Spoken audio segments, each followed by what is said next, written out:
Hi, welcome back to another episode of Nobody's Doing It Right, the podcast for those who are uncertain. My name is Kat. I am your host. For today's episode, we're going to talk about intuition again, just like the last one. I think I'm on a big intuition kick at the moment. We're going to talk about how to decipher and distinguish the difference between intuition and overthinking, because that's really, really tough as somebody who is a big overthinker.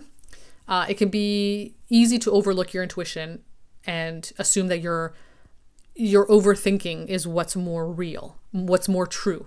And also overthinking can cloud your intuition because you're not letting yourself take a step back and take a breath and just listen to what the answer is and believe that answer and act on it. So you might then overthink your way into something different. The main thing that I want to talk about here is the difference between a fear-based response and like a love-based response. That's what I have to use as a reference when I get into these moments of spiraling, overthinking, and trying to get to a place where I'm like, okay, is this my intuition or is this me overthinking? Is this my fear? Okay, so the question I always have to ask myself and let myself truly feel it so I can understand what all of this is coming from is this a fear-based response? Do I feel scared? Is my overthinking, is this answer I'm giving myself right now based in fear, right? To solve some sort of problem because I'm scared and this is the answer that's going to save me from that scary thing? Or is this response that I'm giving myself, this answer that I'm getting from myself, right, when I ask a question, this answer, is it based in love? In the sense that sometimes the most loving answer you can give yourself is not going to be free of fear. It means sometimes the most loving thing is I'm going to have to make this decision that, yes, will go against what my parents decided for me and will be scary, and I have to risk angering them and not being accepted by them, but this is the most true thing for me. This is the most aligned thing for me. And that's where that love response is. That's love for you. And it does not mean that the love is going to take you away from fear and scary things.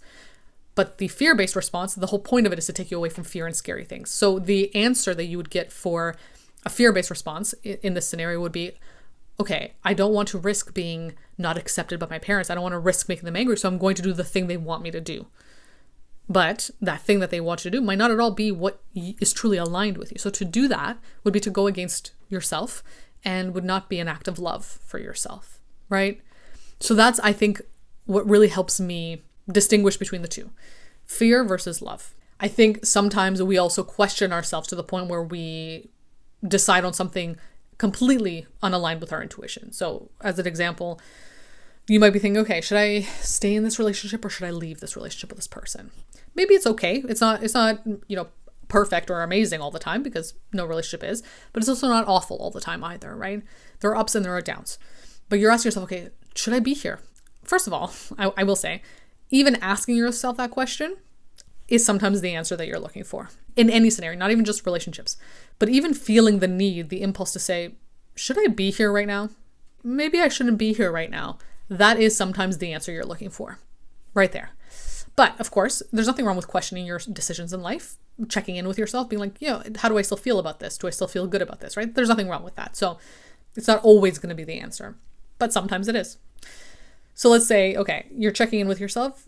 Should I stay in this relationship? Should I be here? If you are somebody who struggles with self-trust, self-worth, self-respect, you're going to overthink your way out of your intuition. You're going to gaslight yourself into thinking that your answer, your deep intuitive knowing, is wrong. So say your deep intuitive knowing is, no, I shouldn't be in this relationship anymore. I have to end this relationship, despite it not being completely awful, right? It might not be the worst relationship ever. So you're thinking, well, why would I leave it if it's not awful? Like, no, this feeling of leaving it, no, that's wrong. That's stupid. Something's wrong with me. And then all these other self-limiting beliefs might come up, which is, I'm not good enough to find somebody else. This is the only person that will love me. Whatever other things come up that now have gaslit you into deciding to stay in something that maybe intuitively you shouldn't be in. So you have to ask yourself in those moments too, okay, is this answer I'm giving myself an answer based out of love or fear?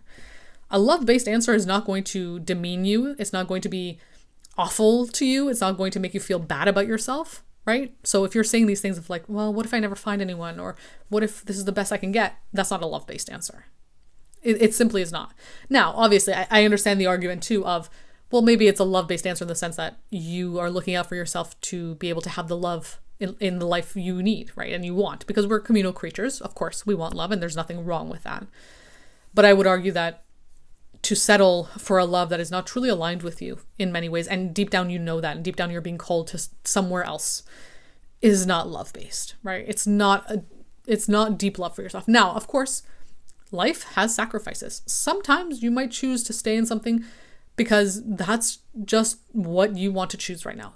Fine.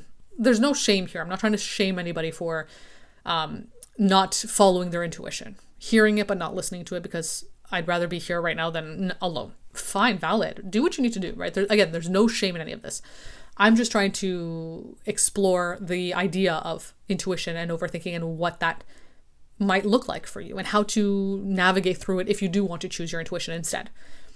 But everyone's different. Everyone's life is different. And of course, this is just my own opinion. So, this isn't going to be the be all and end all of answers for what intuition is. So yeah, you might end up gaslighting yourself, convincing yourself out of a intuitive response, an intuitive decision, which then leads you to exactly where you are now.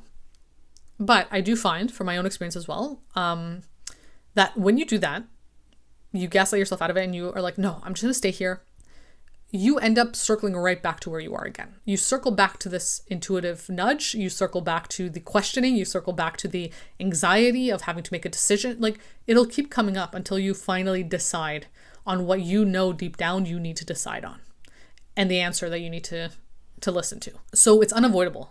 You'll keep hearing it. It'll keep coming up, not because your intuition is going to be banging on your door trying to get you to listen to it. No, it's because you're going to keep asking the question. You're going to keep posing a new intention in your life, which is this right for me? Is this thing right for me? You're going to keep asking that because you're going to feel a disconnection deep down. Because if something is not right for you, you're going to feel disconnected from it. There's going to be cognitive dissonance there of being in something that's not right for you that you know deep down is not. And if you don't listen to it and clear up space so that you can fully see it for what it is, you'll keep asking that question internally, and then you'll be getting the answer from your intuition, like I mentioned in the last episode.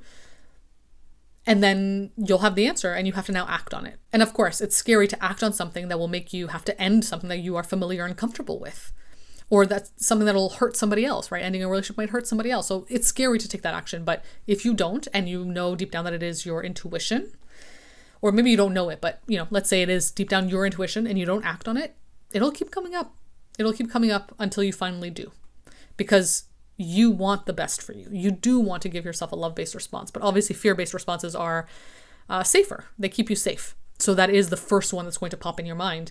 And of course, it makes logical, quote unquote, sense to follow that because at least you'll be safe. But when it comes to intuition, you have to throw logic out the window sometimes because the logic that is involved in fear is not going to apply to your intuition. There's a different logic when it comes to intuition. It is a deep knowing. It's something that makes sense for you, for sure. But it's not the kind of logic that you would think of in other scenarios where it's based in external expectations, societal expectations. That's not the kind of logic we're talking about when it comes to intuition. So if your response is based in the idea of but this is the logical thing I need to do, logical, ask yourself, whose logic, right? Whose logic is this really? And why do you have to do it?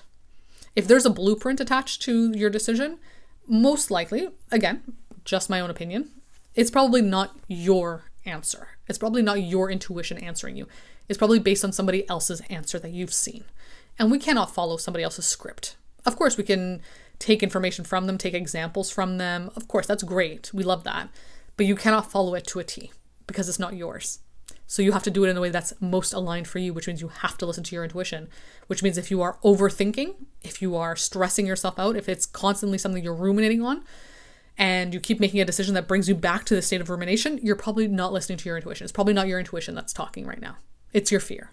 So yeah, if you find yourself constantly asking, okay, I'm looking for this answer, you get the answer, okay, is this my intuition or is this me making a decision because I'm scared? Is it because I'm making a decision because I'm shameful? Is it because I feel like being in this situation is too difficult?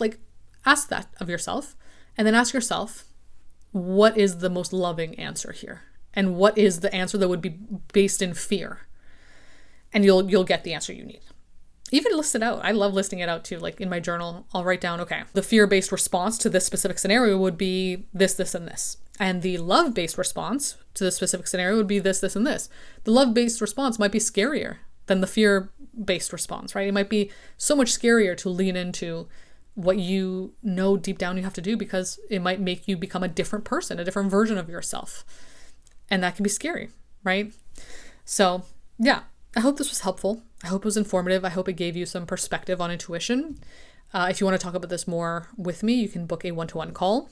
I have a Substack where I have a lot of different essays about these topics.